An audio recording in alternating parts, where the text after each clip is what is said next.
സ്വാഗതം. വാർത്തകൾ വായിക്കുന്നത് ശ്രീയാലക്ഷ്മി. അക്ഷരമുറ്റത്ത് വായനാ വസന്തം. AMLPS അരിപ്പാലം സ്കൂളിലെ വായനാ മാസാചരണ പരിപാടികൾക്ക് ജൂൺ 19 തുടക്കം കുറിച്ചു.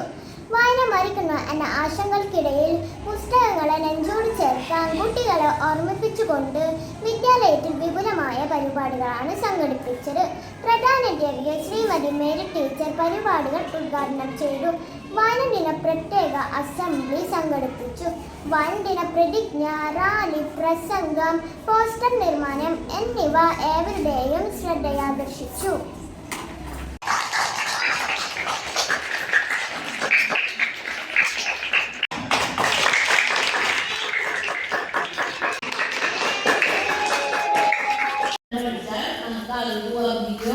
അതുപോലെ തന്നെ നമ്മുടെ ജീവിത വിജയത്തിന് നമ്മുടെ വായന തന്നെയായിരിക്കണം ലഹരി.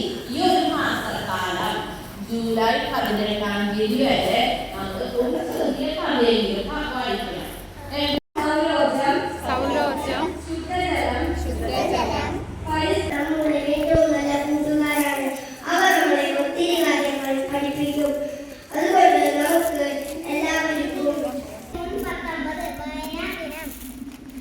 പണിക്കരുടെ ഓർമ്മയ്ക്ക് വേണ്ടിയാണ് നമ്മൾ വായനാദിനം ആഘോഷിക്കുന്നത്. പ്രിയപ്പെട്ട കൂട്ടുകാരെ, എല്ലാവർക്കും എന്റെ വായനദിനാശംസകൾ. വായിച്ചു വളരും, ചിന്തിച്ചു വിജയം നേടും. ലോകത്തേക്ക് നമ്മെ കൈവച്ച് കയറ്റിയ വായിച്ചു വളരുക, ചിന്തിച്ചു വേഗം നേടുക.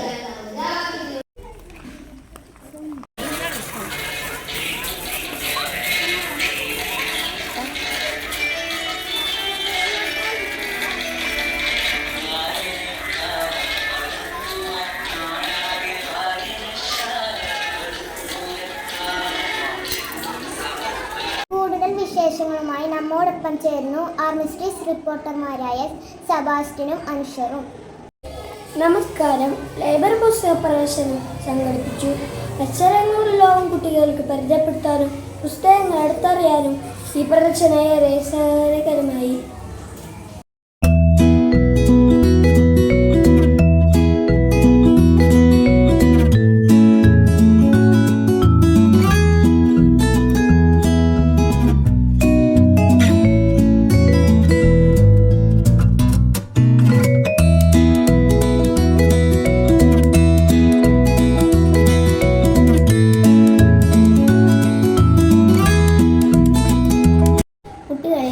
ഒപ്പം കുടുംബങ്ങളിലും വായന സംസ്കാരം വളർത്തിയെടുക്കുക എന്ന ലക്ഷ്യത്തോടെ നടത്തുന്ന കുടുംബ വായന വേറിട്ട അനുഭവമാക്കി മാറ്റാൻ സാധിച്ചു.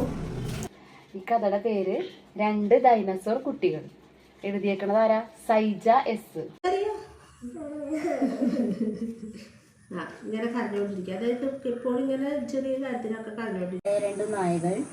കൂട്ടുകാരായ 2 നായ്ക്കൾ ഒരിക്കൽ കാട് കാണാൻ പോയി.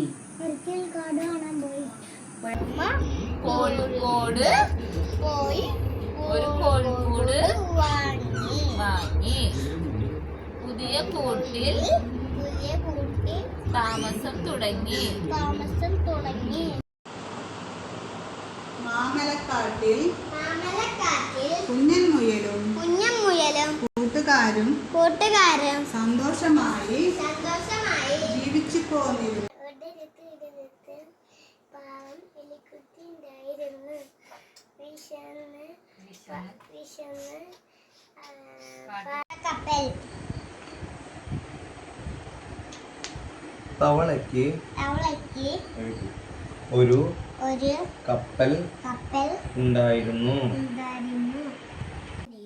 മറ്റേയാൾ നെയ്യൻ. രണ്ടുപേരും നല്ല ചങ്ങാതിമാരാണ്. കുനിയൻ നന്നായി. അമ്മമാരുടെ വായന അനുഭവം പങ്കുവെച്ചുകൊണ്ടുള്ള അമ്മ വായന ഏറെ ശ്രദ്ധേയമായി.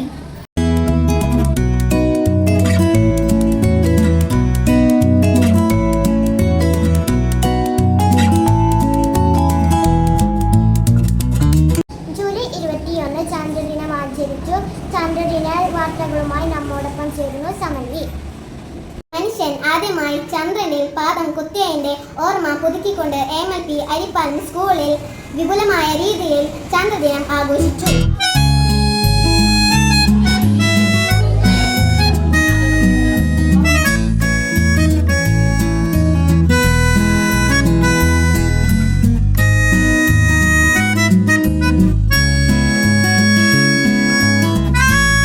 ശാസ്ത്ര ക്ലബിന്റെ നേതൃത്വത്തിൽ നടത്തിയ ചാന്ദ്രമനുഷ്യനുമായുള്ള അഭിമുഖം കുട്ടികൾക്ക് വേറിട്ടൊരു അനുഭവമായി. നമസ്കാരം. ചന്ദ്രനിൽ ആദ്യമായി കാൽകുത്തിയ നീൽ ആംസ്ട്രോങ്ങിനോടൊപ്പം നമുക്കൊരു അഭിമുഖം നടത്താം. ചന്ദ്രനിലേക്ക് പോവാൻ എത്ര ദിവസമെടുക്കും? പോകുന്ന വഴിയിൽ ബോറടിക്കുമോ? ചന്ദ്രനിലേക്ക് പോകാൻ ഏകദേശം ഒരു 3 ദിവസം എടുത്തു. പോകുന്ന വഴി തിളങ്ങുന്ന നക്ഷത്രങ്ങളെയും ഭംഗിയുള്ള ഭൂമിയെയും കാണാവുന്നത് കൊണ്ട് ബോറടിച്ചതേ ഇല്ല. ആരാധ്യ പഠിച്ചോ? ഇരിക്കുമ്പോൾ പേടി തോന്നിയോ? തുടക്കത്തിൽ ചെറിയൊരു പേടിയും തോന്നി, ഒപ്പം വലിയൊരു സന്തോഷവും തോന്നി. റോക്കറ്റിനുള്ളിലേക്ക് പോകുമ്പോൾ എന്ത് ശബ്ദമാണ് കേട്ടത്? വലിയൊരു ഇടിമിന്നൽ വെട്ടുന്നത് പോലെയുള്ള ഗർജന ശബ്ദമാണ് കേട്ടത്. ഒപ്പം റോക്കറ്റ് വിറയ്ക്കുന്നുമുണ്ടായിരുന്നു. താങ്കൾക്ക് എന്തെല്ലാം ചിന്തകളായിരുന്നു തോന്നിയിരുന്നത്? പുറപ്പെടുമ്പോൾ ദൗത്യം വിജയകരമായി പൂർത്തിയാക്കണമെന്ന ചിന്ത മാത്രമേ എന്റെ മനസ്സിലുണ്ടായിരുന്നുള്ളൂ. ആദ്യമായി കാൽക്കിയത് ആ നിമിഷത്തിൽ നിങ്ങൾക്ക് എന്തെല്ലാമാണ് തോന്നിയത്? ബഹിരാകാശ സഞ്ചാരികളെ പരിചയപ്പെടുത്തൽ ഏറെ ശ്രദ്ധേയമായി. മനുഷ്യനാണ് നീൽ ആംസ്ട്രോങ്. ഒരു മുൻ അമേരിക്കൻ ബഹിരാകാശ നാസയുടെ ചരിത്രപ്രസിദ്ധമായ ആർടെമിസ് ബഹിരാകാശത്ത് യാത്ര ചെയ്ത രണ്ടാമത്തെ വനിതയാണ്. ബഹിരാകാശത്ത് പോയ ആദ്യത്തെ ഇന്ത്യൻ വനിതയാണ് കൽപന ചൗള. ഹരിയാനയിലെ രാകേഷ് ശർമ്മ. ബഹിരാകാശത്തേക്ക് പോയ ആദ്യത്തെ ഇന്ത്യക്കാരനാണ് രാകേഷ് ശർമ്മ. അദ്ദേഹം പഞ്ചാബ് യാത്രമാണ്. അദ്ദേഹം ഇന്ത്യൻ വ്യോമസേന നവംബർ 18 അമേരിക്കയിൽ ജനിച്ചു. 1971 അതായത് റോക്കറ്റിൽ കയറി ബഹിരാകാശത്തേക്ക് പോകുന്നവരെയാണ് ആദ്യമായി കാലുകുത്തിയതാണ്. ഹെലനിന തെരസ്കോവ ആദ്യമായി ബഹിരാകാശത്ത് കാലുകുത്തിയ കുട്ടികളുടെ ചന്ദ്രദിന പാട്ട്, ക്വിസ് മത്സരം, പോസ്റ്റർ, പതിപ്പ്, മോഡൽ എന്നിവ ഏറെ ശ്രദ്ധയാകർഷിച്ചു.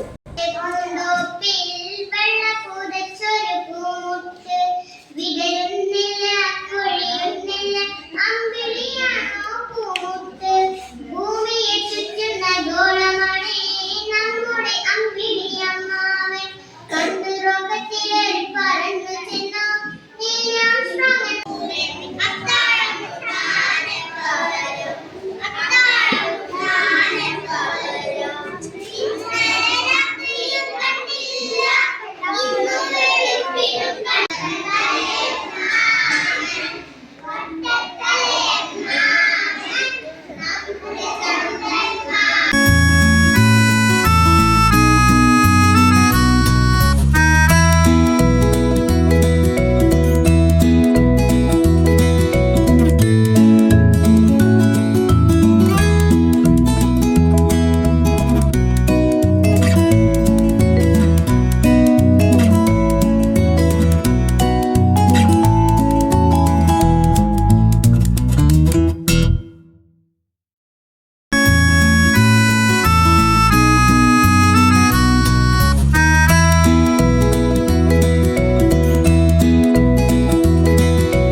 ബഹിരാകാശ യാത്ര വീഡിയോ പ്രദർശനം സംഘടിപ്പിച്ചു.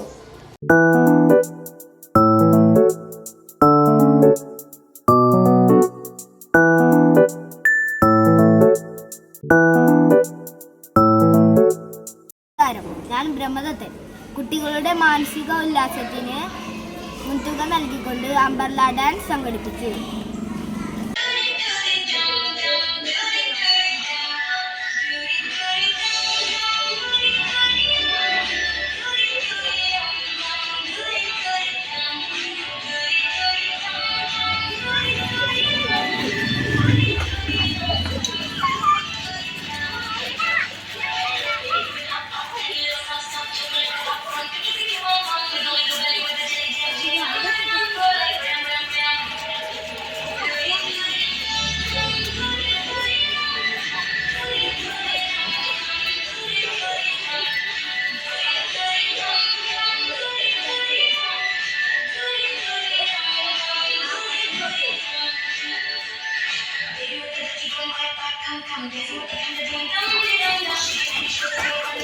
ആർമിസ്ട്രിസ് സ്കൂൾ ന്യൂസിന്റെ കൂടുതൽ വിശേഷങ്ങളുമായി വീണ്ടും വരും വരെ വിട.